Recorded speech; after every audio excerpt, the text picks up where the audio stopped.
अस्सलामुअलैकुम। खबर और तज्जिया में खुशामदीद। मैं सना कहवान। प्रोग्राम में मेरे साथ मुजम्मिल सौरवर्दी साहब। मुजम्मिल साहब बहुत शुक्रिया। नाज़रीन, प्रोग्राम का आगाज़ इस्लामाबाद का जलसा मुलतवी क्यों हुआ, इस पर बात होगी। अलीमा खान साहिबा इस हवाले से क्या कहती हैं, इस पर भी बात होगी। लेकिन सबसे पहले बात जनरल फैज़ हमीद के कोर्ट मार्शल के हवाले से। फील्ड जनरल कोर्ट मार्शल है, लेकिन इसका तरीका कार हम मुजम्मिल साहब से मैं रिक्वेस्ट करूंगी कि बताएं तरीका कार क्या होता है, क्योंकि बहुत से लोगों को इस पे डाउट है, बहुत से लोगों को इसका तरीका कार पता नहीं है कि इस हवाले से इंफॉर्मेशन क्या है कि कैसे हो सकता है field court martial. Field court martial के 3 स्टेप्स हैं। क्या आप समझें, 3 मरहलों में फील्ड कोर्ट मार्शल मुकम्मल होता है। पहला फरला है वो फील्ड कोर्ट मार्शल शुरू होने से पहले का है। दूसरा मरहला खुद फील्ड कोर्ट मार्शल का मरहला है, और तीसरा जो है मुकम्मल होने के बाद का मरहला है। एक प्री स्टेप है, एक कोर्ट मार्शल का स्टेप है, एक पोस्ट स्टेप है। पहला मरहला क्या है? पहला मरहला यह है कि जितने भी जिस आदमी का फील्ड कोर्ट मार्शल करने का फैसला हुआ है उसके खिलाफ जितने भी सबूत हैं, एविडेंस है, उसको इकट्ठा किया जाता है और एक समरी ऑफ एविडेंस बनाई जाती है कि आपके ये सबूत इसके खिलाफ फौज के पास मौजूद हैं, जिनके ऊपर फील्ड कोर्ट मार्शल करने का फैसला हुआ है। उन सारे सबूत की समरी ऑफ एविडेंस बनाई जाती है। तमाम शवाहिद को हलफ पर रिकॉर्ड किया जाता है। ये भी बहुत ज़रूरी है कि जो भी एविडेंस है वो हलफ पर रिकॉर्ड किए जाएंगे। इस्तगासा के गवाह का बयान कलमबंद किया जाता है। मतलब अगर जनरल फैज के खिलाफ जो भी गवाह इस वक्त फौज के पास मौजूद हैं, जो गवाह मौजूद हैं, जो शवाहिद मौजूद हैं, वो रिकॉर्ड किए जाएंगे। अगर जनरल फैज अपनी सफाई में कोई गवाह पेश करना चाहेंगे, वो अपनी लिस्ट ऑफ विटनेसेस दे देंगे। ये भी फील्ड कोर्ट मार्शल से पहले की बात है। ठीक है, तो वो उनके कोई वकील गवाह सफाई का गवाह होगा तो गवाह सफाई भी रिकॉर्ड कर दिया जाएगा। जिस तरह इस्तगासे के गवाह रिकॉर्ड होंगे, ऐसे अगर जनरल फैज अपनी बेगुनाही में कोई गवाही देना चाहेंगे, कोई सबूत देना चाहेंगे, वो भी फील्ड कोर्ट मार्शल से पहले का स्टेप है। जैसे समरी ऑफ एविडेंस होगी, वैसे वो अपनी जो बेगुनाही का सबूत भी देंगे। इसमें मुलजिम को का भी बयान कलमबंद कर दिया जाता है। मतलब जनरल फैज ने भी जो स्टेटमेंट देनी है वो भी रिकॉर्ड की जाएगी, और मुलजिम को पूरा मौका दिया जाता है कि वो गवाहों से जिरा करे। मसलन जो फौज के पास उनके ऊपर इल्जामात के गवाह हैं, जनरल फैज के वकील को ये मौका दिया जाएगा कि वो इन गवाहों पर जिरा करे। ये फील्ड कोर्ट मार्शल का पहला स्टेप है। पहले स्टेप में शवाहिद इकट्ठे, समरी ऑफ एविडेंस, वकील सफाई, हर चीज, ये जो प्रोसेस है ये पहला मरहला है। और अभी जो सब कुछ चल रहा है वो पहला मरहला। ये जब पहला मरहला मुकम्मल हो जाता है, जिसमें दोनों तरफ के गवाहों पर जिरा भी हो जाती है, list of summary of evidence भी आ जाती है, मुलजम की बेगुनाही के जवाब में मुलजम क्या कहना चाहता है वो भी आ जाता है, फिर दूसरा मरहला शुरू होता है जिसमें करप्शन साबित हुई या नहीं, इस पर बात होती है। दूसरा मरहला ये शुरू होता है कि इसके बाद ये सारी जो कार्रवाई है ना, ये एडवोकेट जनरल डिपार्टमेंट को फौज के भेज दी जाती है, जो फिर ये तजवीज़ देता है कि मुकदमा शुरू किया जाए या ना किया जाए। ये वो स्टेज है जहाँ पे फील्ड कोर्ट मार्शल ड्रॉप भी हो सकता है कि जी गवाहों के बयानात और वकील सफाई और ये चीज़ें साबित नहीं हुई, लेकिन एक मुफस्सल रिपोर्ट तैयार की जाती है, और अगर ये फैसला हो जाए कि फील्ड कोर्ट मार्शल किया जाएगा तो फिर एक चार्जशीट तैयार की जाती है। ये सेकंड स्टेज है, और उसके बाद मुतलका हुकाम जो है फील्ड कोर्ट मार्शल का इजलास मुनक्कद करने का हुक्म जारी किया जाता है। फिर फील्ड कोर्ट मार्शल जो है, जो अदालत लगनी है, फिर वो अदालत लगती है जब चार्ज फ्रेम करने की बारी। अगर प्रिलिमिनरी स्टेज पर गवाहों में या फौज ये समझे कि जो शवाहिद थे वो काफ़ी नहीं थे, ये वो, तो वहाँ ड्रॉप हो सकता। अब दूसरा मरला जो है ना, इसको ट्रायल स्टेज कहते हैं। ये फील्ड कोर्ट मार्शल शुरू होने का अमल है, इसको बाकायदा ट्रायल कहते हैं, जिसमें अदालत का क़याम है, जिसमें सदर और दीगर मेंबरान का हलफ है। जो प्रिजाइड करेगा इस अदालत को, उसका है। इस मरहले में भी मुलजिम को ये हक दिया जाता है कि वो अपने मर्जी का कौंसल, मतलब वो अपना एक वकील मुकर्रर कर सकता है। मुलजिम को एक ऑफिसर की सहूलत भी दी जाती है कि एक अफसर डिप्यूट किया जाएगा कि वो मुलजिम की कोई मदद चाहिए, मुलजिम को कोई रिकॉर्ड चाहिए, कुछ चाहिए, जो इस मुकदमे में रहनुमाई करे, और इससे इस्तिलाहन डिफेंस ऑफिसर कहते हैं। इसको डिफेंस ऑफिसर कहते हैं। Now comes the third. अच्छा, ये जो ट्रायल स्टेज है, इसमें दिफाई कुछ सामने पेश होते हैं, गवाहान के बयानात हलफ पर कलम इस्तगासे के जिरा होती है। फिर यहाँ जो ट्रायल कंक्लूड होगा ना, उसके बाद फिर अदालत अपनी तमाम कार्रवाई मजीद जांच और स्क्रूटनी के लिए एडवोकेट जनरल डिपार्टमेंट को भेज देती है, जहां इसका मुशाहिदा किया जाता है। उसके बाद कार्रवाई की तस्दीक के बाद ऐलान किया जाता है कि सजा कैद है, बामुशक्कत है या मुजरिम को जेल हुक्म के हवाले किया। और फिर आर्मी चीफ को इस सजा की तस्दीक के लिए भेजा जाता है, जो मुल्ज़िम के पास इस फील्ड कोर्ट मार्शल के खिलाफ अपील करने के लिए 40 दिन का टाइम होता है। अच्छा।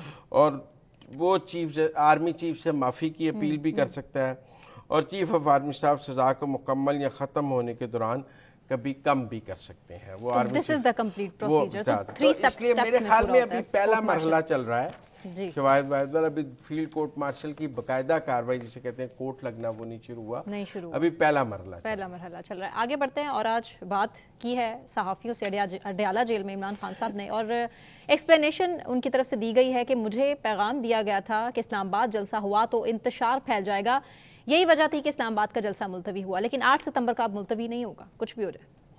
चलिए कौन जिएगा तेरे, तो 8 सितंबर तक इस मुल्क में पता नहीं क्या कुछ हो जाना है। 8 सितंबर की बात आज तो नहीं की जा सकती ना। जैसे 22 अगस्त के जलसे के बारे में 21 अगस्त को कहा जा रहा था कि ना हुआ तो चूड़ियां पहन लेंगे, तो 22 अगस्त को मुलतवी हो गया, तो 8 सितंबर वाले जलसे की बात तो 8 सितंबर को करेंगे। लेकिन आज बानी पीटीआई ने कहा है कि उनको रात को मैसेज मिला। हाँ जी। इसका मतलब एस्टेब्लिशमेंट ने मैसेज दिया ना, क्योंकि वो कहते हैं मैं गवर्नमेंट से तो बात ही नहीं करता। सहाफियों ने सवाल किया, उन्होंने कहा कहां से रातों रात आप तक पैगाम आ गया, कौन से फरिश्ते आए थे? मुस्कुरा के उन्होंने कहा रहने दें, अपनी देखें जो बात उनके हक में है उसको मुस्कुरा कर रहने दें, जो खिलाफ है उस पर नाम ले लेके बताएंगे ये मुझे फलां ने पैगाम दिया, ये मुझे फलां ने पैगाम दिया। जलसा तो उनके खिलाफ हुआ, जलसा ना करना तो उनके खिलाफ गया ना, उनके हक में क्या था? मतलब जिसने पैगाम दिया रात को आके उसका नाम आज बता देते ना कौम को कि फलां मेरे पास कर्नल आया, जनरल आया, मेजर आया, उसने आके मुझे कहा कि भाई बड़ा इंतशार हो जाएगा। मैंने उस कर्नल जनरल की बात मानी और फिर आजम सवाती साहब सुबह आ गए। फिर आजम सवाती साहब सुबह 7:30 बजे आ गए। रात को ही वो कहते हैं फोन पर बात हो गई थी, रात को फोन की सहूलत उन्हें मिल गई थी। उन्होंने क्यों रात को फोन की सहूलत इस्तेमाल की? वो कहते हैं मैं नहीं करता बात।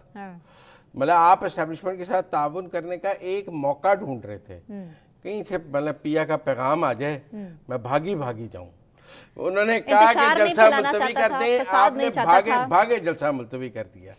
आप तो इंतजार में थे कि वो किसी तरह एस्टेब्लिशमेंट का कोई पैगाम आ जाए और मुझे अतात का कोई मौका मिल जाए और मैं किसी तरह उनकी हुक्म की बजावरी ले आऊं, कोई वो मुझे बात कहती है और मैं उन्हें कहूँ मैं आपका कितना ओबीडियंट हूँ। आपने कहा जलसा मुलतवी कर दें, 1 मिनट में ले मैं मुलतवी कर देता हूँ। खान साहब के पास इतलात पहुंची थी कि 9 मई एक और करवाने की भी कोशिश की जा रही है, और 9 मई का खतरा होगा, इसीलिए उससे बचने के लिए उन्होंने कहा कि ये पार्टी के वो जब भी जलसा करेंगे एक और 9 मई का खतरा होगा उसमें। अच्छा ठीक है। अलीमा खान साहबा जो कि कल बहुत ज्यादा गुस्से में थी और एतराज उठा रही थी कि किसके कहने पे ये आजम सवाती गए हैं, एस्टेब्लिशमेंट की वजह से ये सब कुछ जो है खत्म हुआ और होना चाहिए था जलसा, क्यों नहीं हुआ? आज वो क्या कह रही हैं, सबसे पहले आपको सुनवाते हैं। कल जो हुए सब बड़े परेशान भी थे, एस्टेब्लिशमेंट ही इनको अप्रोच कर रही थी, चाहे किसी को भी भेजे, रोज तो वही कर रहे थे कि जी यहाँ पे कोई बम फट जाएगा या इंतशार का क्या मतलब है। मैंने उनको भी कह दिया जिन्होंने उनको ये पैगाम दिया, मैंने उनको वार्निंग भी दे दिया, मैंने जुडिशरी को भी कहा है कि आप ख्याल करें, आप हमें एनओसी देते हैं और ये आके उसको मंसूख कर देते हैं। अगर आइंदा इस किस्म की बात हुई, मैं आपको बता रहा हूँ, अपने लोगों को बता रहा हूँ, अगर किसी ने मेरा भी नाम लिया कि मैंने कहा है, आप बिल्कुल ना मानना, आप सारी रुकावटें तोड़ कर आगे आना। आइंदा मुझे ये ना बताएं कि एनओसी कैंसिल हो गया। मसला तो यहाँ पे पैदा हो गया कि आइंदा अगर मेरा नाम लेकर भी कोई जलसा एस्टेब्लिशमेंट का पैगाम था। हाँ।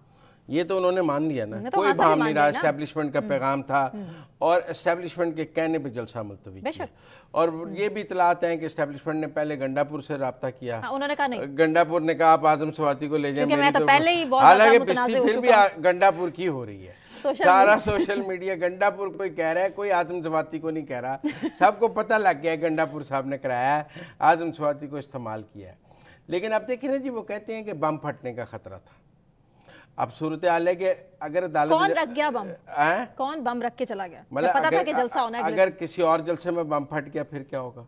फटा तो नहीं ना, मतलब ये सारी सिक्योरिटी थ्रेट्स इमरान खान मुझे लगता है कि ये जो एस्टेब्लिशमेंट से इमरान खान साहब की बातचीत एक जलसा मुलतवी करने पे शुरू हुई है ना, और इमरान खान ने तात गुजारी करके जलसा मुलतवी किया है, ये अगले भी मुलतवी कर देंगे। वो जब जब कहेंगे ये तब तक मुलतवी करेंगे। लेकिन 8 सितंबर तक इस मुल्क में जनरल फैज़ वाले का बिल्कुल क्लियर हो जाएगा किसने जाना है किसने नहीं जाना। मंजरनामा बहुत साफ। सर वेरी शॉर्ट कमेंट, अगर खान साहब मान जाते हैं तो खान साहब की शराइत भी तो सामने है, एस्टैब्लिशमेंट किन शराइत पर अमल कोई करा शराइत नहीं है, बगैर मशरूत बात होगी। शराइत शुरूत वाली सूरत हाल नहीं है। अभी देखें 8 सितंबर से पहले, अगले हफ्ते से पहले बहुत सी पाकिस्तान में तब्दीलियां आ जाएंगी, आप बेफिक्र रहिएगा। ठीक है, चलें जी ब्रेक पर जाते हैं, ब्रेक से वापस आने के बाद कंटिन्यू करेंगे, हमारे साथ रहिए।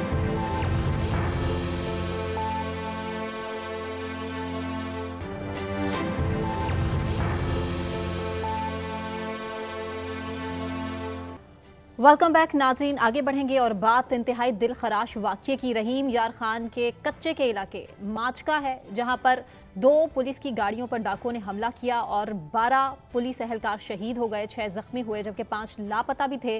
और दोनों ही पुलिस मोबाइल बारिश के पानी की वजह से फंस चुकी थी, जिस पर डाकुओं ने रॉकेट लॉन्चर्स से पुलिस पर हमला किया। इंतहाई अफसोस के साथ इस पर बात करेंगे। हमारे साथ मौजूद हैं सीनियर सहाफ़ी शकील अंजुम साहब। Shakeel, thank you so much for joining us. Shakeel, ये जो डाकू हैं कच्चे के, हर गुजरते दिन के साथ हम देख रहे हैं कि ये मजबूत होते चले जा रहे हैं। अभी ये कौन सा ग्रुप है डाकुओं का जिसने पुलिस पर हमला किया? जी बिस्मिल्लाहिर्रहमानिर्रहीम, थैंक यू वेरी मच।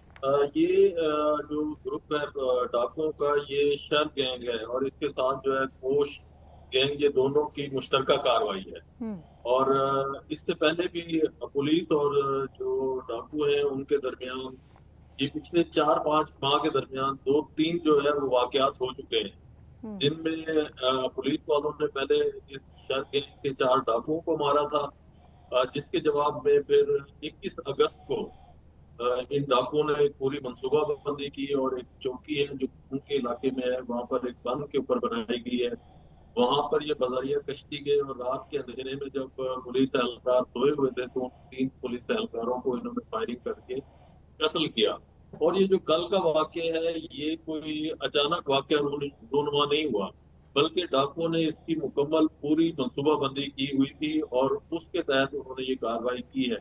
तो डाकुओं को ये पता था कि जो फोर्स ट्रिब्यूट होती है इन चेक पोस्टों पर, जो कि बिल्कुल इंतहाई खतरनाक इलाका है कच्चे का और दरिया सिंध के साथ साथ है, और ये डाकू जो इनकी पनाह गाहें हैं वो ज्यादातर ऐसी जगहों पर है जो जजीरा नुमा होती है, जहाँ पर चारों तरफ पानी होता है और दरमियान में कुछ एरिया ऐसा होता है जहाँ पर जो ऊंची जगह होती है, वहां पर ये अपनी पनाह गाहें जो है वो बनाते हैं।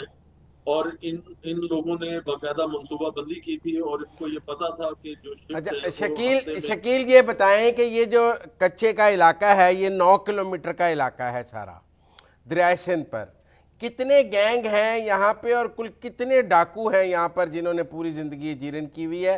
इनकी कोई एग्जैक्ट तादाद और ग्रुपों की तादाद पता है कि कितने ग्रुप यहाँ से ऑपरेट कर रहे हैं और कितने कुल इनकी फोर्स कितनी है डाकुओं की? मुजम्मिल साहब, ये मुख्तलिफ औकात में मुख्तलिफ ग्रुप जो है मुख्तलिफ इलाकों में ऑपरेट करते रहे हैं। आपको याद होगा कि पहले छोटू गैंग बड़ा मशहूर हुआ था जो कि राजनपुर, बंगला इच्छा और रुझान के इलाके में ऑपरेट करता था, और उसके खिलाफ जो ऑपरेशन हुआ था, जो पुलिस ने ऑपरेशन किया था, वो नाकाम हो गया था। उस वक्त आईजी मुश्ताक सुकेरा थे, वो खुद आए थे ऑपरेशन को लीड करने के लिए, और उनसे गलती ये हुई कि वो पुलिस एहलकारों को एक लॉन्च में जो वो जजीरा था उसकी तरफ लेकर गए, तो उस लॉन्च पर फायरिंग की डाकुओं ने, जिसके नतीजे में 8 से 10 एहलकार उस वक्त शहीद हो गए थे, जिसकी वजह से वो ऑपरेशन मुलतवी करना पड़ा था। और फिर उसके बाद फौज ने हेलीकॉप्टर्स के जरिए उस ऑपरेशन को कामयाब बनाया और तमाम लोगों को जो वहां पर बच गए थे उनको गिरफ्तार किया।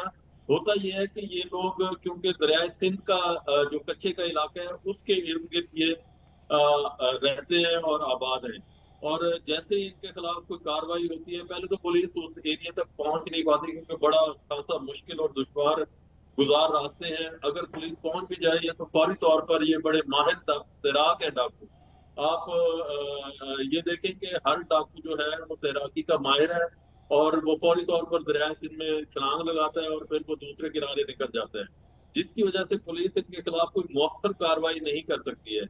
इसी तरह रहीम आश्रम के इलाके में ये शर गैंग है, इसका जो पहले सरबराह था सल्तू शर, उसने अपनी पूरी सल्तनत बनाई हुई थी, उसको पुलिस ने मारा और उसके बाद फिर ये बशीर शर जो है उसने उसकी जानशीनी हासिल की। और जो शर कबाइल है उनके बारे में ये कहा जाता है जब सत्तू को मारा गया था तो उन्होंने हल्फ दिया था कि हम पुलिस के साथ आखिरी दम तक लड़ते रहेंगे। इसी तरह रहीम यार खान में इंदड़ गैंग था जिसको सोहेल जफर चट्टा जब डीपीओ रहीम यार खान थे उन्होंने खत्म कर दिया था, लेकिन उनका एक जो बच्चा था जिसकी उम्र 16 साल थी उसको छोड़ा था, जिसने बाद में फिर ऑर्गेनाइज किया अपना गैंग और उसने फिर इस इलाके में तबाही मचाई। तो इसी तरह ये मुख्तलिफ किस्म के ग्रोह जो है वो ऑपरेट करते रहते हैं और जब एक इलाके में इनके खिलाफ ऑपरेशन होता है तो ये वो इलाका छोड़ के फिर दूसरे एरिया में चले जाते हैं। जिस तरीके से तो अब भी फौज को ही बुलाना पड़ेगा, फिर ये पुलिस के बस की बात तो नहीं है। मुजम्मिल साहब देखिए, मेरा ये ख्याल है कि ये पुलिस के बस की बात नहीं है, क्योंकि जो एरिया है और वो एरिया जो मास्का है थाना और जिस जगह पर ये वाकया पेश आया है वो बुनियादी तौर पर सिंध का एरिया है और पुलिस को बड़ा लंबा रास्ता गुर्दू और कश्मीर से होते हुए वापस फिर इस एरिया में आना पड़ता है।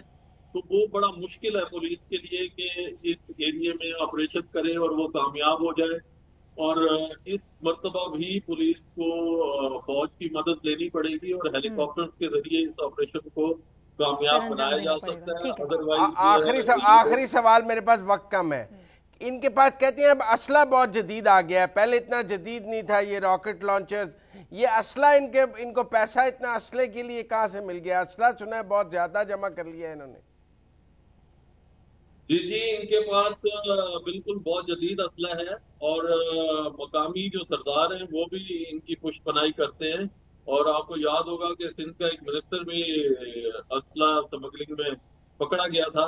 तो ये सारे जो सरदार हैं वो इनकी पुष्ट पर मौजूद होते हैं और बाकायदा तौर पर इनकी पुष्टपनाही करते हैं और इनके पास जदीद तरीन असला है इस वक्त। और कल का जो वाकया हुआ है उसमें भी 3 रॉकेट लॉन्चर फायर किए इन्होंने और इसके अलावा अंधाधुंध फायरिंग भी की है जिसके नतीजे में 12 पुलिस एहलकार शहीद हुए। ठीक, तो ये नो गो एरिया हो गया ना ये सारा, जो अब नो गो एरिया, वहां जाएगा तो कोई नहीं। अब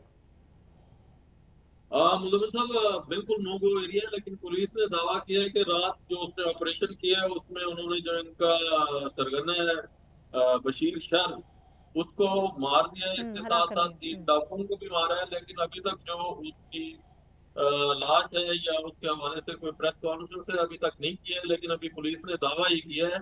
और जो कल 5 एहलकार लापता हुए थे उनमें से 4 तो वापस आ गए हैं, लेकिन एक अहमद नवाज नामी एहलकार है उनका अभी तक कोई पता नहीं चला कि वो आया ये डाकू भी तो आप लोगों के साथ राब्ते में रहते थे कि आपको बातचीत तो आपसे करते रहते हैं, ये डाकू भी अपना मौकफ देते रहते हैं। कल से किसी डाकू गैंग ने आपसे राब्ता नहीं किया? बिल्कुल, वो अपनी जो है वीडियो बना के जर्नलिस्टों को भेजते हैं और उसमें वो बताते हैं कि ये कार्रवाई उन्होंने की है, इतने लोग उनके पास यरगमाली हैं। और माजी में तो उनका राब्ता मुसलसल होता था, जैसे जैसे ऑपरेशन होता था। जब छोटू गैंग के खिलाफ ऑपरेशन हुआ था तो छोटू गुलाम रसूल छोटू वो तकरीबन मीडिया के जो मेन पर्सन हैं उनके साथ राब्ते में रहा था।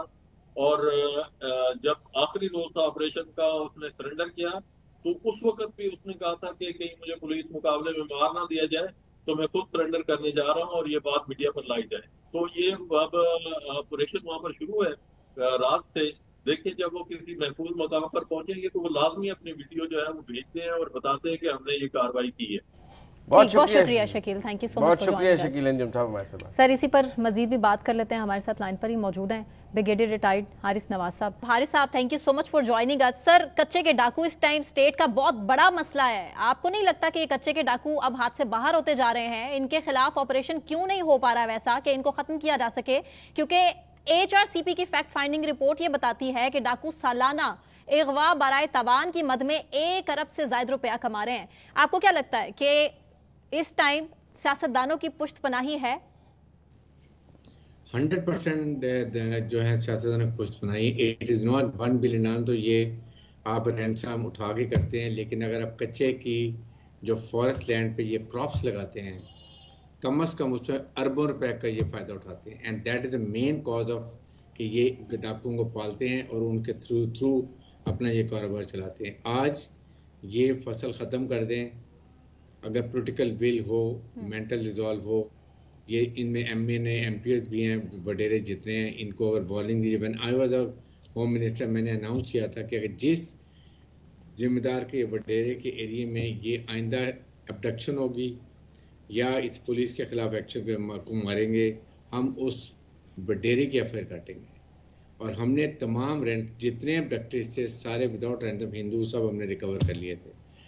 Now let me come on this. बात ये कि ये पॉलिटिकल अगर करें तो बिल्कुल कर सकते हैं, ये डूएबल है, लेकिन सबके इन्वॉल्व है, बिलियन ऑफ रुपीस की ये क्रॉप्स इन्वॉल्व है। फिर इसमें मछली जो रिकवर करते हैं, जो ड्रेसिंग की आती है इन छोटे पॉन्ड्स में, आइलैंड्स में, वो ये पैक करते हैं। उसके बाद ये पैडी क्रॉप भी लगाते हैं, गंदम भी लगाते हैं, सनफ्लावर भी लगाते हैं, और सारा ये निकाल के ले जाते हैं। अगर बेगट साहब, आप होम मिनिस्टर रहे हैं सिंध के, और ये 9 किलोमीटर का सारा इलाका है, आप अपने दौर में भी ऑपरेशन करना चाहते थे, पर आपने कहा कि अभी वहाँ पानी खड़ा है, अभी मौसम नहीं है, ऑपरेशन नहीं हो सकता। लेकिन ये कितने हैं? आपकी इंटेलिजेंस रिपोर्ट क्या थी? इनकी फोर्स कितनी है? ये ग्रुप कितने हैं? और ये कुल, क्योंकि आप तो रॉकेट लॉन्चर हैं, असला भी बहुत जदीद है। मुझे साहब बात यह है कि एक तो याद रखें, रेट ऑफ गवर्नमेंट को कोई चैलेंज नहीं कर सकता। अगर पॉलिटिकली आप रियली चाहते हैं करने के लिए, इस वक्त उनके डिकॉइड्स के पास तमाम वो वेपन्स हैं जो कि पुलिस के पास है। 12.7 मिलीमीटर गन्स भी हैं, उनके पास रॉकेट लॉन्चर्स भी हैं, उनके पास नाइट विजन डिवाइसेस भी हैं, एंड उन्होंने अपने बंद बनाए हुए अपने एरिया में। क्योंकि देखें, कच्चा कैदी वेरी ट्रिकी। कच्चे के एरिया में आजकल इनके लिए ऑपरेशन इसलिए मुश्किल होगा कि वहाँ सारा पानी है, दरिया का पानी आ जाता है। अब ये नवंबर दिसंबर तक पानी जाके उतरेगा, और उसमें इनके आइलैंड बन जाते हैं, उसमें इन्होंने अपने आगे लोग रखे होते हैं, और ये आइलैंड से लोग जब पुलिस आती है निकल के, या रेंजर्स आते हैं, तो they have to go in boats, they are very vulnerable. आपकी APC पानी के अंदर चल नहीं सकती हैं। So you should have a weapon, जो वेपन इनको स्टैंड ऑफ से ले सकते हैं, दैट इज ड्रोन्स। आप क्यों नहीं, इन्होंने क्या किया हुआ है कि उन पेरीफीटर जहाँ बंद अंदर लगा लेते हैं, उसमें इनकी फैमिलीज भी उन्होंने रखी हुई हैं, उनको ये एज ए ह्यूमन शील्ड इस्तेमाल करते हैं।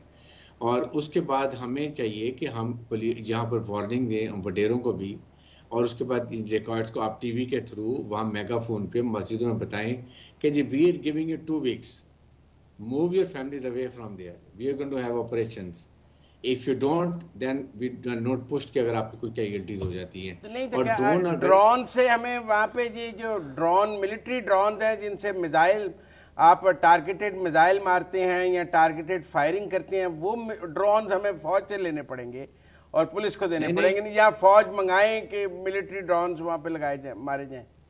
टर्की में बड़े चीज, मैं था, IG पुलिस भी आए थे पंजाब के, हमारे IG सिंध भी थे, हम बैठे थे यही ऑपरेशन के लिए, एंड वी कंक्लूडेड कि हम ड्रोन लेंगे। टर्की के बड़े अच्छे हैं। उसके बाद अभी 12.7 गन्स ऐसी आ गई जो मैंने सिंध में, तो मैंने भी में आ रही हैं, पहुंच जाएंगी, कि वो सिर्फ नक्शे उसके ऊपर देख के, स्क्रीन पे देख के, द पायल जो फायरर है वो सेफ है, गन सेफ है, लेकिन they can see and they can fire.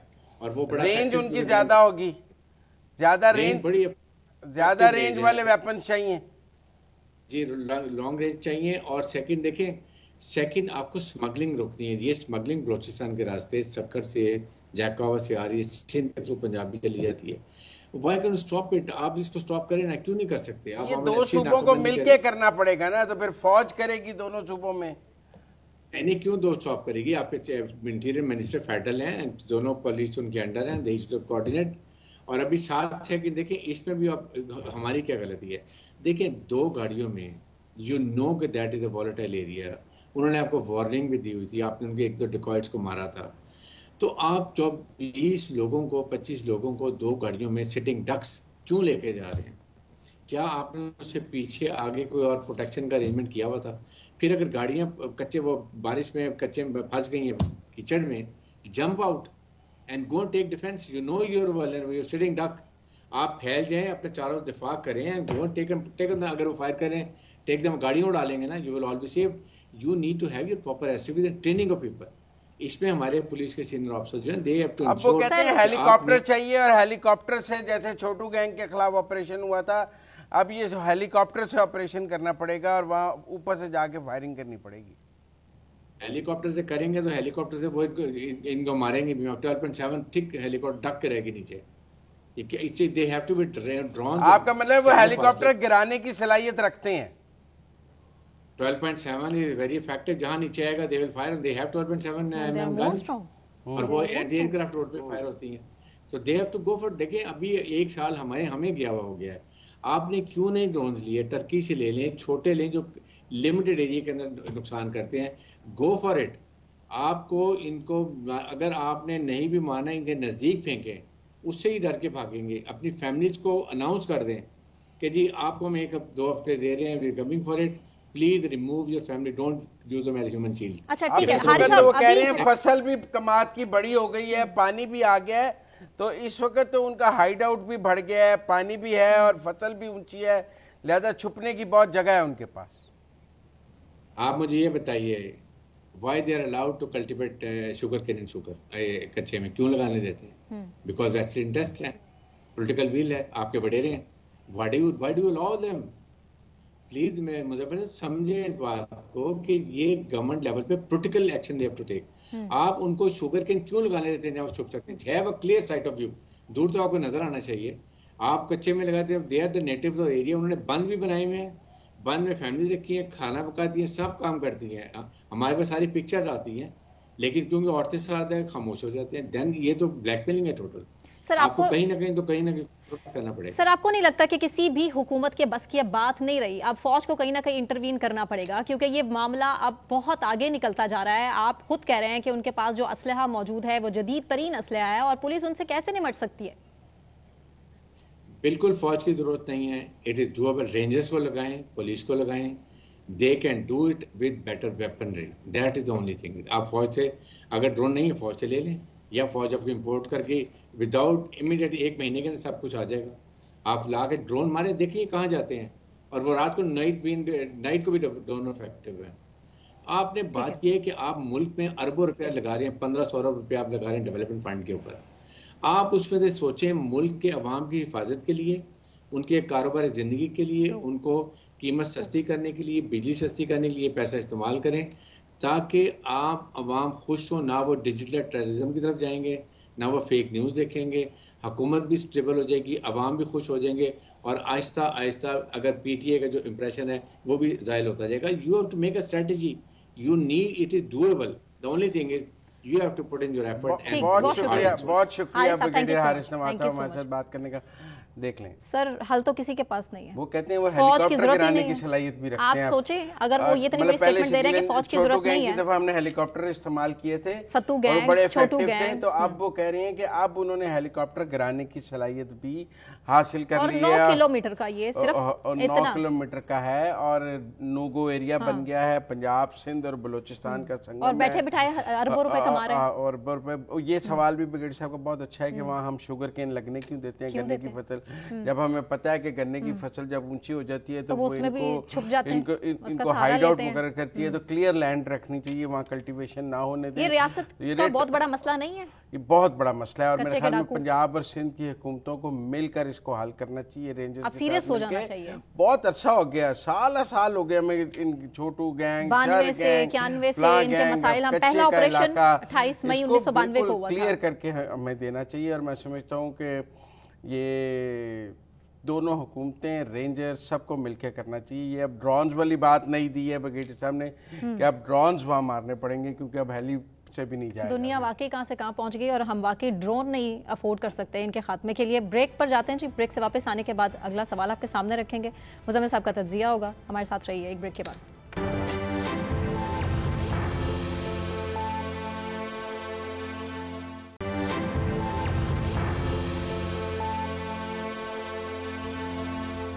Welcome back नाज़रीन, मुज़म्मिल सौरवर्दी साहब मेरे साथ मौजूद हैं, और कल अब बात करेंगे जो कल मुलाकात हुई है वज़ीर-ए-आज़म शहबाज शरीफ और बिलावल भुट्टो ज़रदारी की, और इस मुलाकात के जो नताइज हैं वो हमारे सामने आ चुके हैं। पावर शेयरिंग के लिए पीपल्स पार्टी और नून लीग इतवार को मिल बैठेंगे, मुज़ाकराती टीम का हिस्सा हैं। हसन मुर्तज़ा साहब रहनुमा पीपल्स पार्टी हैं जिन्होंने हमें ज्वाइन किया है।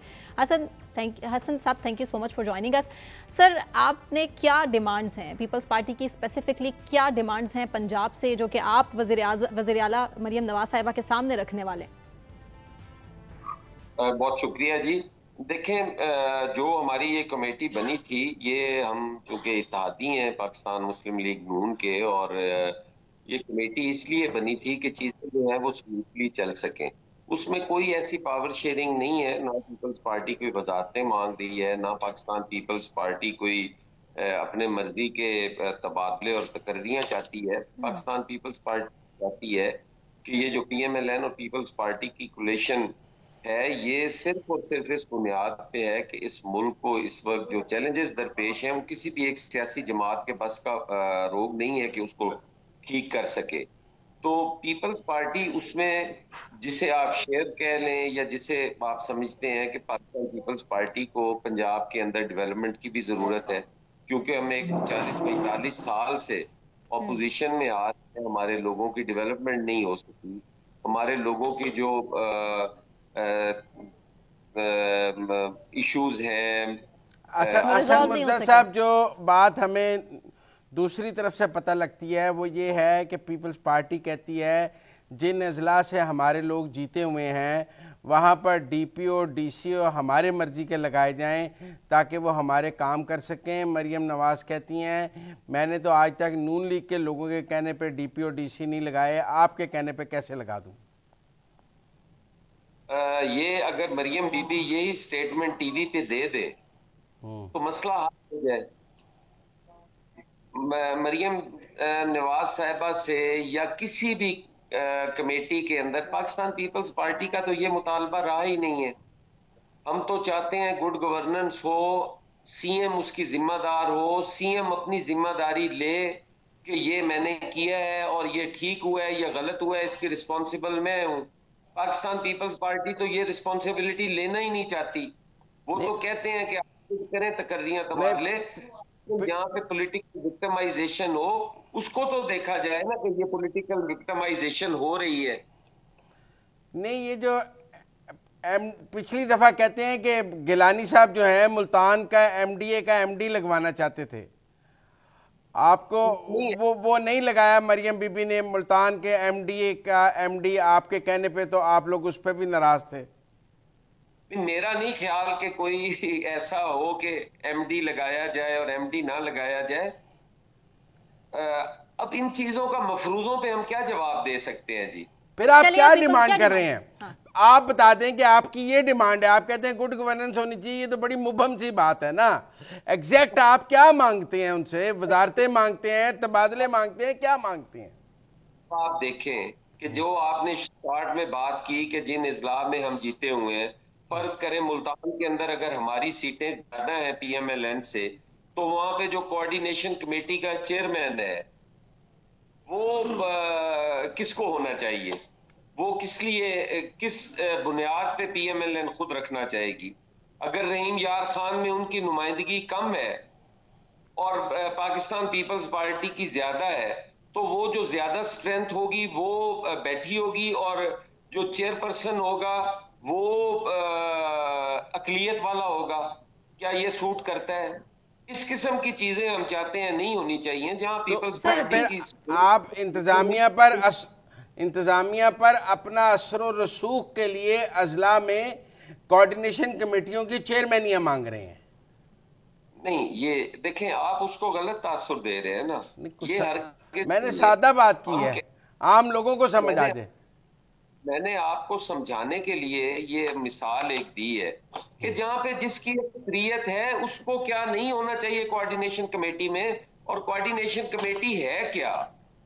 कोऑर्डिनेशन कमेटी कोई ऐसी कमेटी है जिसके DPO DCO अंडर होंगे? ये तो है नहीं है, हरगिज नहीं है। वो तो आप डेवलपमेंट के हवाले से देख सकेंगे, उसकी मॉनिटरिंग हो सकेगी, आपकी जो स्कीम्स अप्रूव्ड होनी है वो हो सकेंगी। उसमें कौन सी चौधराहट है जो पाकिस्तान पीपल्स पार्टी उनसे डिमांड कर रही है? कितने जिलों की कोऑर्डिनेशन कमेटियां आप मांग रहे हैं? और फिर पंजाब के अंदर 36 इजला है। अगर कोई एक या दो जिलों में हमारी अक्सरियत है तो उसमें कौन सी ऐसी मरियम नवाज साहिबा की रिट को हम चैलेंज कर रहे हैं कि उनकी रिट नहीं होनी चाहिए? हम तो कहते हैं कि उनकी रिट होनी चाहिए। हमारी CM है, हम पीपल्स पार्टी उनके साथ नहीं है। वो कहते हैं पंजाब में आपके वोटों की कोई खास जरूरत नहीं है, आप बस जबरदस्ती ऊपर आए हुए हैं, वरना उनके अपने वोट सादा अक्सरियत के लिए काफी हैं। ये आप कह रहे हैं ना, ये मरियम बीबी को कहें एक सिंगल फोन कॉल पे या किसी अखबारी बयान में यही बात कह दे जो आप कह रहे हैं, तो हमें कोई एतराज नहीं है। Situation अब clear हो आप मैसेजिंग पे तो मैं मरियम नवाज साहिबा को कोई मैसेज नहीं देना चाहूंगा। ठीक है। हसन मुर्तजा साहब, बज़ाहिर तो पीपल्स पार्टी नून लीग की इत्तेहादी है, लेकिन हम हर थोड़े अरसे के बाद देखते हैं कि पीपल्स पार्टी नाराज हो जाती है। मखसूस नशिस्तों का मामला, इससे पहले हमने देखा पीटीआई पर पाबंदी का फैसला देखा था कि इज्जत का कानून उठाकर देख लें, या मखसूस नशिस्तों का फैसला भी था। लेकिन उसी थोड़े अरसे के बाद हम ये देखते हैं कि पीपल्स पार्टी अपने स्टैंड पर कायम नहीं रहती और उसके बाद अपना बयानिया भी उनको चेंज करना पड़ता है और नून लीग के साथ कहीं ना कहीं इत्तेफाक भी करना पड़ता है। तो फिर नाराज ही क्यों होते हैं? देखें, अब दो चीजें आप मिक्स कर रही हैं। क्या? एक तो आप कह रही हैं कि आपको अपना बयानिया बदलना पड़ता है। कोई एक जगह आप बता सकती हैं जहां पे पीपल्स पार्टी ने अपना बयानिया बदला हो? हद तक इज्जत का बिल था, हमारा क्लियर था उसके ऊपर, और हम अब भी कायम है। हमने बाकी मामलात पे हमने अपने तहफ़्फ़ुज़ात नहीं देने होते कि यहाँ पे हमें एतमाद में नहीं लिया गया। क्या हमने सिर्फ बर्डन शेयरिंग करनी है? क्या उसका क्रेडिट जब मिलना हो तो उस टाइम वो पाकिस्तान पीपल्स पार्टी को नहीं मिलना चाहिए? ये दो चीजें आप मिक्स कर रही हैं। हम इत्तेहादी हैं, हमने कोई पीपल्स पार्टी को पीएमएलएन में मर्ज नहीं कर दिया कि हमारी अपनी राय ही कोई नहीं है। हम अपनी राय भी देते हैं और उस राय पे कायम भी रहते हैं। फिर हम इकट्ठे चल रहे हैं कि ये चैलेंजेस जो हैं ये अकेली किसी सियासी जमात का नहीं है। अब आप कहते हैं कि पंजाब में उनको आपकी जरूरत नहीं है, मरकज हमारे बिना रह सकता है? अगर मरकज नहीं रह सकता तो पंजाब में उन्हें किसने रहने देना है? ये सारी चीजें साथ लेके चलनी होती हैं। वो कहते हैं फिर सिंध में आप जो पंजाब में मांगते हैं वो सिंध में नून लीग को दे दें, क्योंकि सिंध में आपको नून लीग की जरूरत नहीं है, पंजाब में उन्हें आपकी जरूरत नहीं है। नहीं तो हमने सिंध में कौन सी चीजें उनसे छुपा के रखी हुई हैं? वो आए, तशरीफ लाएं, अगर सिंध में हमारे साथ बैठना चाहते हैं बात करें, हम उन्हें यकीनन वहां भी अकोमोडेट करने की पूरी कोशिश करते हैं। लेकिन अब हसन मुर्तजा साहब, कोई पीपल्स पार्टी का रवैया एक ऐसी बहू वाला है जो ससुराल में नाराजगी के साथ रहती है। आप भी इस इत्तेहाद में नाराजगी के साथ रहते हैं, तो उस बहू की तरह ही हैं जो ससुराल में होती भी है और नाराज है। आप भी इत्तेहाद में होते भी हैं और नाराज हैं। ससुराल वाला मेरे ख्याल है लफ्ज ज्यादा सख्त है। ऐसे ही है जैसे दो दुश्मन एक छत के नीचे रह रहे होते हैं, जरा बेहतर हो जाए। ये वाला हो तो मेरे ख्याल है वो ज्यादा बेहतर है। ससुराल कुछ अच्छा नहीं लगेगा। आप तो कह सकते हैं मेरे लिए मुनासिब सर, नहीं इस होगा दुश्मनी से ससुराल। मुल्क आगे कैसे बढ़ेगा? चले मसलों आप का हल दोनों भी तो एक निकालना दूसरे है। को मईशत दुश्मन तो सबसे मान बड़ा ही मसला रहे हैं है। ना। दुश्मन मियाँ बीवी दुश्मन ही होते हैं जी, एक छत के नीचे रह रहे होते हैं। सर, ये ऐसे ही कहानी आगे चलती मतलब रहेगी या फिर कहीं ना अच्छा, कहीं वो कह रहे पैचअप हैं भी आप होगा? साफ छुपते भी नहीं, सामने आते भी नहीं। यहाँ तो वजारतें ले लें, मरकज में भी पंजाब में भी वजारतें भी नहीं लेनी है, हिस्सा भी लेना है, समझ नहीं आता। देखें, हम पीपल्स पार्टी ने ये फैसला किया कि हम वजारतें नहीं लेंगे, हमने वो नहीं ली। पीपल्स पार्टी ने फैसला किया कि मुल्क को आगे बढ़ाने के लिए हम उनके साथ चलेंगे, उनको वोट किया। अब जहां पे पीपल्स पार्टी समझती है कि ये गलत है, हद तक इज्जत का बिल गलत था, गलत है, हमने उसको कहा कि वो गलत है, उन्होंने कर लिया, हमने कहा ठीक है आपकी मर्जी है, आप करें, हम तो कह रहे हैं ये गलत है। सर, एहतजाज तो नहीं किया ना? ये ना, हम तारीख में तो जिंदा हैं। लेकिन अब सूरत हाल ये है कि आपको लगता है इतवार वाली मीटिंग में कुछ चीजें तय हो जाएंगी या आपको बातें पॉइंट ऑफ नो रिटर्न की तरफ जा रही हैं? नहीं, इंशाअल्लाह ताला चीजें तय होंगी। उनमें भी जो लोग कमेटी के अंदर मौजूद हैं वो भी साथ लेके चलने वाले लोग हैं, और मैं नहीं समझता कि मरियम बीबी जो है वो लोगों को साथ लेके नहीं चलती। वो भी साथ चल रही हैं तो हुकूमत में बैठी हैं, तो हमें नाउम्मीद नहीं होना चाहिए। संडे वाली मीटिंग में इंशाअल्लाह ताला खुशखबरियां मिलेंगी और ये हुकूमत आगे चलेगी, अपना टाइम पूरा करेगी और उसके बाद फिर ये लोगों के पास अपना लेके हाजिर होगी कि आप अब अपना चुनाव। एक तो मुल्तान और रहीम यार खान में आपके और किस किस जिले में आपकी अक्सरियत है? मुल्तान में है, रहीम यार खान में है, और कहाँ है? अब ये कोई चीजें बताने वाली हैं जी कि किस किस जिले में है, वो आपको भी पता है कि हमारा सेंट्रल पंजाब में एक एमएनए है राजा परवेज अशरफ साहब, और बाकी तो सारी हमारी सीटें साउथ से आई हैं। तो यकीनन वो रहीम यार खान और मुल्तान ही है। अब पता नहीं आपको ये सारी चीजें 6 महीने हुकूमत बने को हो गए, आज याद आ रही है पूछनी कि किस किस जिले में आपकी अक्सरियत है। नहीं, वो कोऑर्डिनेशन कमेटियों का हिसाब लगा रहे थे ना कि कितनी कोऑर्डिनेशन कमेटियां आपको चाहिए मिलेंगी। तो मैंने आपको एक चीज सिर्फ समझाने के लिए ये अर्ज की है कि ये पोजीशन है। पाकिस्तान पीपल्स पार्टी कौन सी ऐसी चीजें मांग रही है जो पीएमएलएन ने नहीं देनी, और पीएमएलएन को इतराज भी कोई नहीं है। पीएमएलएन जो है वो ठीक अकोमोडेट भी कर रही है पीपल्स पार्टी को जिस हद तक है, ऐसा इख्तलाफ कोई नहीं है जिसको हवा दी जाए। ये छोटे मोटे तो फिर चलते ही रहते हैं। जब दो मुख्तलिफ की सोच की जमातें हो और वो इकट्ठा चल रही हैं। जब आसिफ जरदारी साहब लाहौर आए थे और पंजाब की पार्लिमानी पार्टी उनको मिली थी, टिकट होल्डर्स मिले थे, उन सब ने बहुत पंजाब हुकूमत की शिकायत लगाई थी, जिस पर फिर वो जरदारी साहब का वो भी आया था कि हम हुकूमत बनाना और गिराना दोनों जानते हैं। तो एक नाराजगी तो पीपल्स पार्टी पंजाब के अंदर नून लीग के हवाले से नजर आती है। देखिए, मैं कोई रिकॉर्डिंग उठाकर देख लें, मैं साथ साथ था उस दौरे के अंदर प्रेसिडेंट के साथ। किसी एक जगह पे भी प्रेसिडेंट साहब ने इन बातों का इजहार तक नहीं किया जो उनसे मंसूब करके खबरें चलाई गई कि हम बनाना जानते हैं, हम गिराना जानते हैं। आसिफ अली जरदारी बड़े मंजे हुए और बड़े हम्बल और हर बुर्दबार वो इस किस्म की जबान इस्तेमाल नहीं करते कि हम गिराना भी जानते हैं और हम बनाना भी जानते हैं। ये बात उन्होंने नहीं की, ये उनसे मंसूब की गई बातें हैं। लेकिन गिले शिकवे तो किए ना पार्टी ने उनके साथ, बहुत भी नहीं किया। ऐसी कोई बात नहीं हुई। प्राइम मिनिस्टर सीएम को जाना चाहिए, प्रेसिडेंट ऑफ पाकिस्तान आए तो उनको रिसीव करने के लिए, और अगर वो किसी मसरूफियत की वजह से नहीं जा पा सकी तो कौन सी इतनी बड़ी क़यामत आ गई है। हाँ, जब प्राइम मिनिस्टर सिंध जाते हैं तो मुराद अली शाह साहब जाते हैं। मुराद अली शाह की ग्रूमिंग बेनजीर भुट्टो शहीद के हाथों में हुई है, उनकी पॉलिटिकल ग्रूमिंग आसिफ अली जरदारी के हाथों में हुई है। इधर आप देख लें जिनकी ग्रूमिंग है उन्हीं का ही असर होना है। अगर कम है या ज्यादा है तो वो जवाब दें, हमें इस पे क्या लगे कि हम पीएमएलएन की इस बात पे इतना सोचते रहे कि वो प्रेसिडेंट को लेने नहीं आए। प्रेसिडेंट घर चले गए ना, बस ठीक है। हाँ, एक वजीर तो भेजा था उन्होंने, भेजा होगा, हमने तो उसको भी इतना नोट नहीं किया कि वो कौन था। बहुत शुक्रिया हसन मिर्जा साहब हमारे साथ बात करने का। Thank you so much. इसका मतलब है सर ये तो उन्होंने कहा कि तजाद है कि जरदारी साहब ने नहीं कहा था साहब जब लाहौर आए गिराना जानते बनाना जानते। नहीं, एक आसिफ जरदारी साहब जब लाहौर आए तो मरियम नवाज उनको लेने एयरपोर्ट नहीं गई।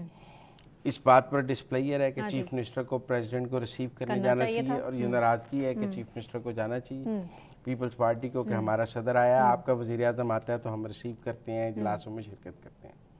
दूसरा, मुल्तान और रहीम यार खां की लड़ाई है। वो कहते हैं मुल्तान में हमारी सीटें ज़्यादा हैं, रहीम यार खां में हमारी सीटें ज़्यादा हैं। साउथ में जिन जिन ज़िलों में हम जीते हैं वहाँ की कोऑर्डिनेशन कमेटियों की चेयरमैनियाँ हमें दी जाएं और उन इजला में हमारी बात चलनी चाहिए। और वो कहते हैं सामने क्लेम करें ना, है सीएम साहबा सामने क्लेम करें, हम तो इस तरह की कोई डिमांड नहीं कर रहे। अब ये पीपल्स पार्टी हम पहले भी जिक्र कर चुके हैं, ये क्या कह रहे हैं कि कमेटियों की चेयरमैनियाँ चाहिए, और बेचारे कैसे कहें कैसे कहें, कह तो रहे हैं, मतलब उन्होंने गिले तो बता दिए सारे, और ये गिले इतवार को तय हो सकते हैं। मेरे ख्याल में जिलों की कोऑर्डिनेशन कमेटियों की चेयरमैनियाँ दी ये तय करेगा, ये इतवार का दिन तय करेगा कि क्या फैसला होता है। फिलहाल इसी के साथ ही मुजम्मिल साहब आपका बहुत शुक्रिया। मुझे सना कहवान को इजाज़त दीजिए, अपना बहुत ख्याल रखिए।